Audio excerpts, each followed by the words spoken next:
In Srinidhi Silks Chickpet store from the price range of just 5,000 up to 15,000 ವರೆಗೂ ಇದೆ. So different collections ಬೇಕಾ ನಮ್ಮಲ್ಲಿ daily new stock ಬರ್ತಾ ಇರ್ತದೆ, new collections ಇರ್ತದೆ. ಕಲಂಕಾರಿ ಪ್ರಿಂಟ್ಸ್ ಆಗ್ಬೋದು, ಈ ಥರ ಡಿಫ್ರೆಂಟ್ ಪ್ರಿಂಟ್ಸು ನಮ್ಮಲ್ಲಿ ಸಿಗುತ್ತೆ. ಸೊ ಬ್ರೊಕೆಟ್ ಸ್ಯಾರೀಸ್ ಆಗ್ಬೋದು. ಸೊ ನಿಮ್ಗೆ ಯಾವ ಥರ ಸ್ಯಾರೀಸ್ ಬೇಕು ನಮ್ಮಲ್ಲಿ ಸಿಗುತ್ತೆ. ಸ್ಟೋರ್ ವಿಸಿಟ್ ಮಾಡಿ ಅಥವಾ ಆನ್ಲೈನ್ ಕೂಡ ಶಾಪ್ ಮಾಡಿ. 3D ಕಲೆಕ್ಷನ್ಸ್ ಕೂಡ ಅವೈಲಬಲ್ ಇದೆ. ಬ್ಯೂಟಿಫುಲ್ ಸ್ಯಾರೀಸ್ ಇದೆ. 3D 2D ಕಲಾಂಕಾರಿಯಲ್ಲಿ ಅಥವಾ ಪ್ಲೈನ್ ವಿತ್ ಬಾರ್ಡರ್ ಆಗ್ಬೋದು, ಡಿಫ್ರೆಂಟ್ ಗ್ರಾಮೇಜಲ್ಲಿ ಇರುತ್ತೆ. ಎಸ್, ಇವೆಲ್ಲ ಚಿಕ್ಕಪೇಟೆ ಸ್ಟೋರಲ್ಲಿ ಕಲೆಕ್ಷನ್ಸ್. ಇದು ಬಂದು 3Dಯಲ್ಲಿದೆ. ಎಸ್. ಸೊ ಎಕ್ಸಾಕ್ಟ್ ಪ್ರೈಸಸ್ ಬೇಕು ಅಥವಾ ಕಲೆಕ್ಷನ್ಸ್ ನೀವು ನೋಡಬೇಕು ಅಂದರೆ ವಿಡಿಯೋ ಕಾಲ್ ಫೆಸಿಲಿಟಿ ಇರುತ್ತೆ. ನೋಡಿ, ಚೆಕ್ಸ್ ಪ್ಯಾಟರ್ನು, ಸೆಲ್ಫು ಮತ್ತು ಕಾಂಟ್ರಾಸ್ಟಲ್ಲಿ COD ಆಪ್ಷನ್ಸ್ ಇರೋದಿಲ್ಲ. Contact the number shown in the display. Online payment ಇರುತ್ತೆ.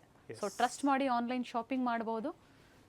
With beautiful collections, new arrivals in Mysuru crepe silk saris.